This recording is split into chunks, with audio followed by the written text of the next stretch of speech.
ఎట్టకేలకు ప్రకాశం బ్యారేజీలో లంకెలు పడ్డ బోట్లను బయటకు తీశారు. 2-3 రకాల ఆపరేషన్ల తర్వాత ప్లాన్ హెచ్ విజయవంతమైంది. 3వ బోటును ఇంజనీర్లు ఒడ్డుకు తరలించారు. హెచ్ బ్లాక్ ఆపరేషన్ ద్వారా 3వ బోటు తొలగించారు. 4వ బోటు ఉందన్న అనుమానాలపై రేపు బ్యారేజీ వద్ద ఇంజనీర్ల ఇన్స్పెక్షన్ చేస్తారు. బ్యారేజీ మెయింటెనెన్స్ ను ఇంజనీర్లు పరిశీలించున్నారు.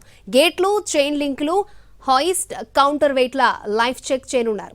ఇంకా ఏవైనా బోట్లు నీటి అడుగును ఉన్నాయా అనే అనుమానం నివృత్తి చేసుకోనున్నాయి నిపుణుల బృందం.